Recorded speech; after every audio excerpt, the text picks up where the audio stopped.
اب میں دعوت دے رہا ہوں آج کے اس آخری مقرر کو حافظ محمد ابراہیم جن کا موضوع شان صدیقی اکبر ہے، وہ آئے اور آپ حضرات کے سامنے شان صدیقی اکبر کے موضوع پر گفتگو فرمائیں۔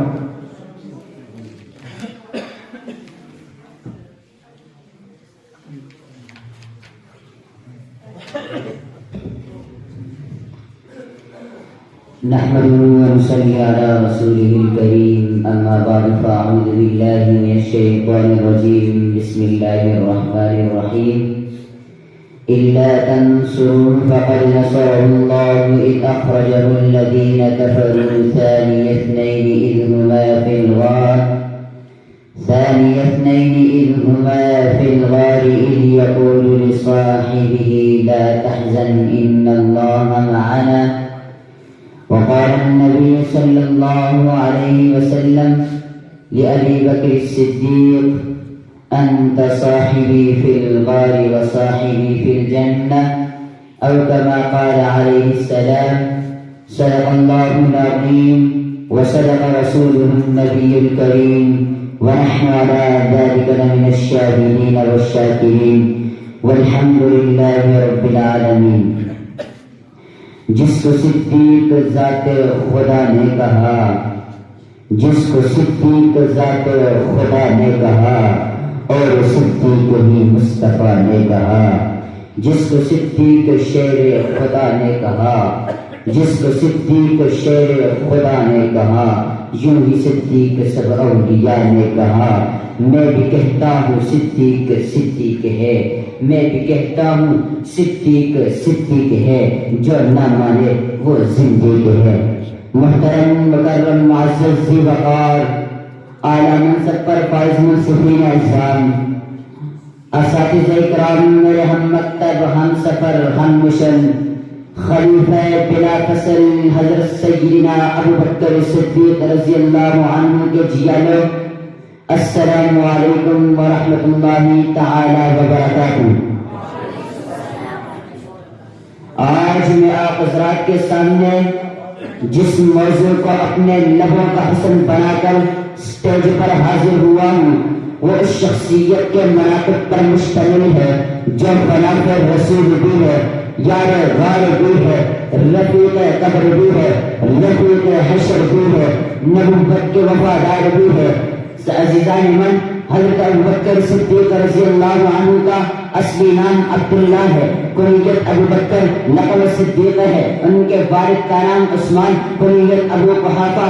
قوم قریش مکہ میں پیدا ہوئے. چند پشت اوپر جا کر خاندان کا سلسلہ سرور کائنات صلی اللہ علیہ وسلم کے نسب ناموں سے مل جاتا ہے. بتوں کی پوجا سے قطعاً نفرت کی. حضور صلی اللہ علیہ وسلم کے سچے اور پکے دوست امین ہونے کی وجہ سے ہر بہار کی رقم ان کے پاس جمع ہونے کی تھی. جب آن حضرت صلی اللہ علیہ وسلم نے نبوت کا اعلان فرمایا تو آن حضرت صلی اللہ علیہ وسلم فرماتے ہیں کہ تمام لوگوں نے مجھے جھٹلایا، لیکن ابو بکر صدیق رضی اللہ عنہ نے بلا حیل حجت فوراً میری تصدیق کی. اسلام قبول کرنے کے بعد حضور صلی اللہ علیہ وسلم سے بے پناہ محبت اور عقیدت ہو گئی. جب اگر پانی کا موقع آتا سب کچھ حضور صلی اللہ علیہ وسلم کے قدموں میں نچاور کر دیتے. محترم سامعین، جب اللہ تعالی نے حضور صلی اللہ علیہ وسلم کو مدینے کے ہجرت کا حکم دیا تو آپ صلی اللہ علیہ وسلم کے ساتھ صرف ایک ساتھی ابو بکر صدیق رضی اللہ عنہ کے قرآن مجید سے یہ بھی ثابت ہوتا ہے کہ سال یسرین ہما فی الغار کہ رفیق فی الغار ایک ہی ہے اور بس صدیق اکبر رضی اللہ عنہ ہے. عزیزان من، اللہ تعالی نے جب حضور صلی اللہ علیہ وسلم کو مدینے کے ہجرت کا حکم دیا تو آپ صلی اللہ علیہ وسلم اپنے ساتھ ایک ساتھی ابو بکر صدیق رضی اللہ عنہ کو لے کر چلے اور وہ دونوں غار سر میں آ کر بیٹھ گئے. جب کافروں کو سرا برسا غار کے منہ پر لایا، کہنے لگا کہ رسول اللہ صلی اللہ علیہ وسلم اس جگہ ہے. تو کافروں نے کہا کہ غار کے منہ پر تو درخت کے شاخیں پھیلی ہوئی ہے، بکری کا سایہ ہے، کبوتر کے انڈے ہے.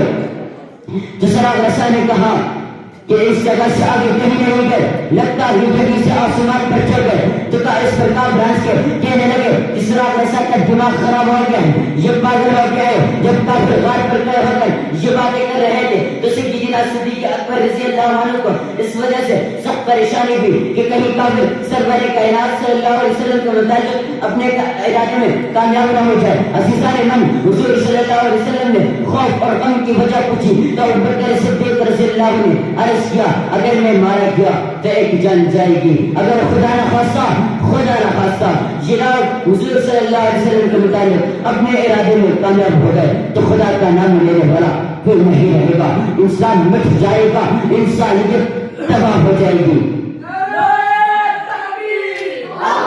حضور صلی اللہ علیہ وسلم نے بشارت دی، خوف نہ کرو، لا تحزن ان اللہ معنا، تو خوف نہ کرو، بے شک اللہ ہمارے ساتھ ہے۔ عزیزان من، اس پر اللہ تعالیٰ نے ابوبکر صدیق رضی اللہ عنہ کو ان اللہ معنا کی بشارت ملنے کے بعد فانزل اللہ سکینتہ علیہ کی اعزاز، زیادتی ایمان، دائمی بہشت، بڑی بہار کامیابی، تقوی اور طہارت کے رسول اور ہمیشہ کے سب سے سرفراز فرمایا۔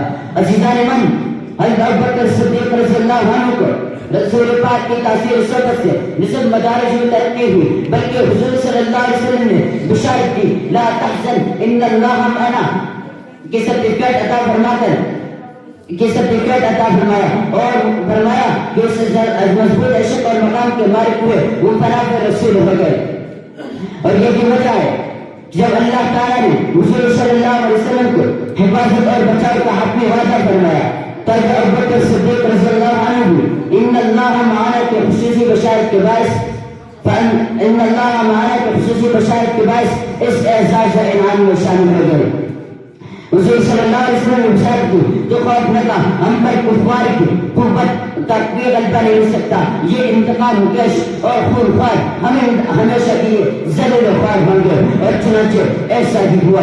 غالباً اسی وجہ سے باقی خلفائے کرام شہید ہوئے، لیکن ابوبکر صدیق رضی اللہ عنہ اپنی طویل عمر پا کر 63 سال کی عمر پا کر 22 جمادی الثانی کو اس دار فانی سے اپنے مالک حقیقی سے جان لے۔ شاعر کہتا ہے اسلام کی عظمت کی مینارے صحابہ، اسلام کی عظمت کی مینارے صحابہ، گر چاند محبت ستارے صحابہ، ہم یہ شوق سے کہتے ہیں ہمارے صحابہ، ہم یہ شوق سے کہتے ہیں ہمارے صحابہ، واللہ جان سے گارے صحابہ، وآخر دعوانا الحمدللہ رب العالمین۔